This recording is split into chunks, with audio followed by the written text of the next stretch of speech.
So it's Saturday morning.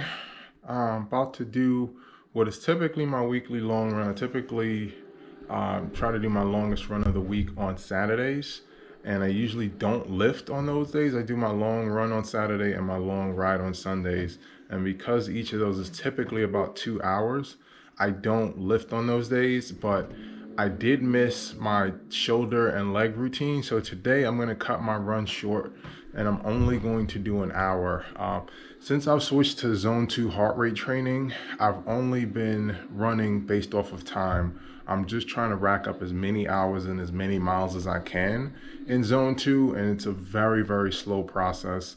I don't set mile limits because my heart rate is very unpredictable. Some days I can barely manage walking at about a 3.5 mile an hour pace. Some days the fastest I can typically manage and keep my heart rate under 135, which is what Zwift defines as zone 2. And I will say there are so many different theories on what defines zone 2. Zwift is the most conservative. I've seen it as high as 150 on active.com, but Zwift has it at 135. A guy I really trust, Triathlon Taryn, to be as conservative as possible.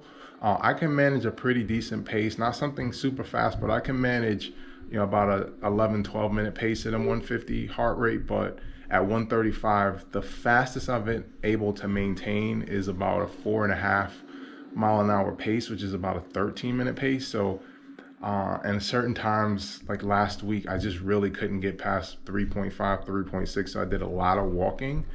So I say all that to say I train based off of time now. I'm just trying to get hours and miles in zone 2, and it's only been about a month and a half now. My understanding is this is a 3 to 6 month process. So we'll see. I'm committed to this. I'm 100% invested in this, but I'm only going to do an hour today, and I'm going to do my shoulders and squats later. So 60 minutes on the clock with Zwift. That's just my target, all in zone 2.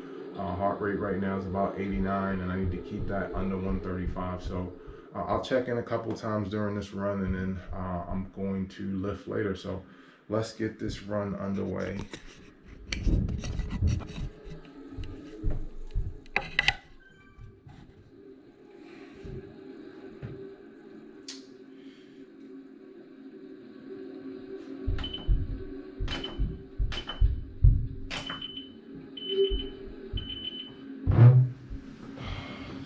Start at about a 4.5 minute pace.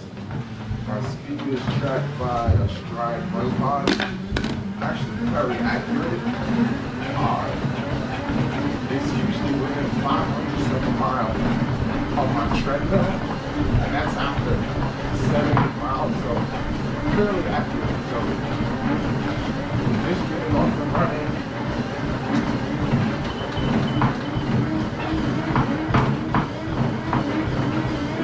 Quickly my heart rate gets up to the 120s, even at this pretty slow pace. But the hope is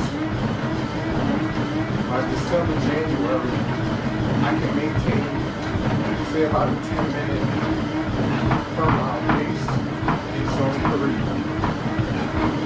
But we'll see.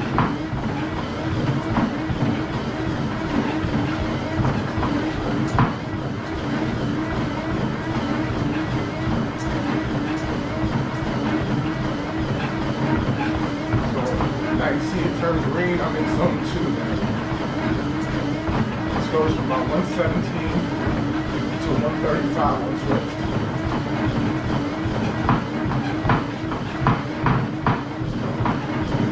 That's where I'm at now. I'll check in periodically during this run. So about 18 minutes in, as you can see, my heart rate is creeping up. I was able to stay under 125 for the first 10 minutes or so, but this is what's known as cardiac drift.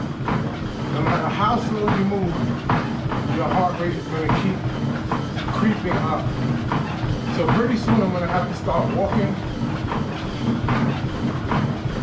but this is the dilemma with the heart rate training and why it requires so much patience And this is why I run based on time as opposed to distance. Because I'm about to hit 135, and I'm gonna have to walk.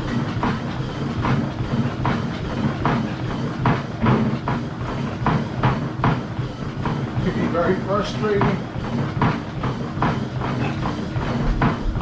It's a slow process, but I'm committed to it.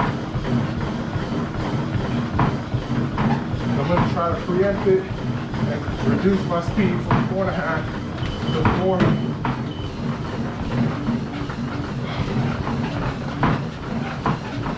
And we'll see how long I can go with this. I'll check in a few. So I'm a little past the halfway mark. Just hit 34 minutes, 2.3 miles. Heart rate just continues to creep up.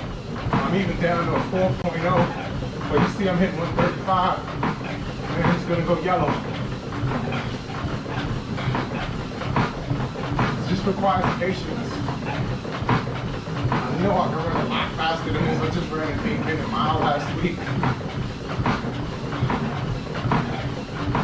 So there you go. And what I do, reduce to 3, and I'm walking. Frustrating, you know, I got that desire to just go, but I'm committed to this.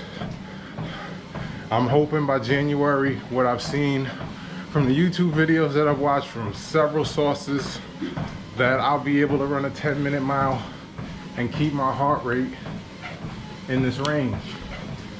And from my understanding, I'll feel the strain on my body will feel no different than this, which is nothing. Like, I can run 2, I can run 3, I can run 4 hours at this pace and probably feel fine. But it's not sustainable to run where my heart rate was last year, which was typically about 155, 160. I constantly gassed out. I'd say I was pretty good in the 10 to 12 mile range, but when you started creeping past that, I really would gas out. And I want to run a 4-hour marathon. So I've got to get to the point where I can run at a 9:12 pace in zone 3. So that's the goal. That's what I'm striving for. That's what I'm going to keep working towards.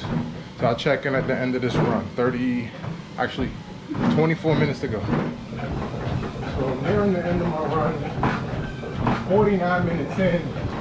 As you can see, I'm at a pace of 3.6, and I'm still hitting zone 3. And this is why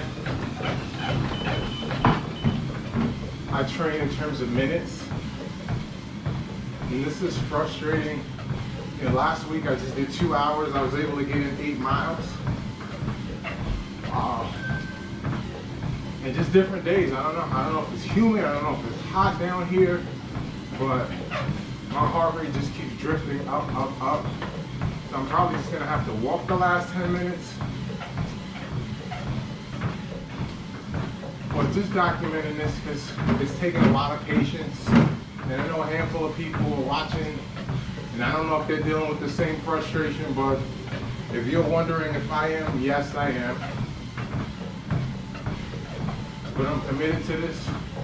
Can't say that enough, and I'm just gonna keep at it. So I'll check in at the end. I may just have to walk for the next 8 minutes and 40 seconds, but I'm gonna stay in zone 3, zone 2, hella hot water.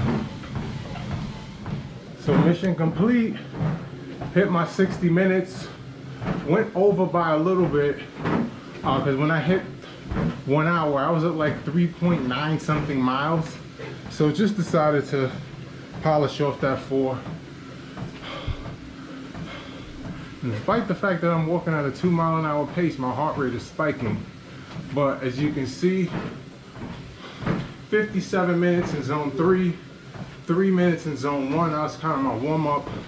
0 minutes in zone 3, 0 minutes in zone 4, and 0 minutes in zone 5.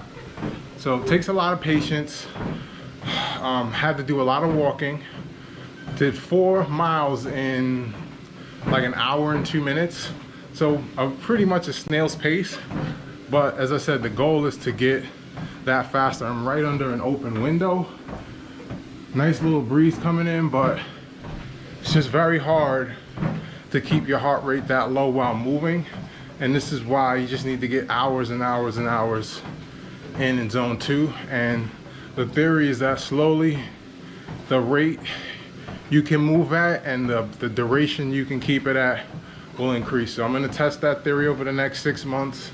If I'm still running at a 3.5–4 minute pace in December and I continue to run 5 days a week, then maybe I'll abandon it. But I will say the benefits of feeling fresh, like you can see I'm walking, I'm not gassed.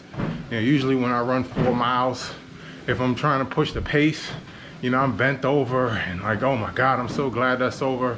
I definitely had a lot more in me, and that's the purpose of this. When you're in zone 2, it just puts so much less stress on the body. So good run. Gonna do a 5-minute cool down, and then I'm gonna eat lunch, and then I'll check in with another video later today.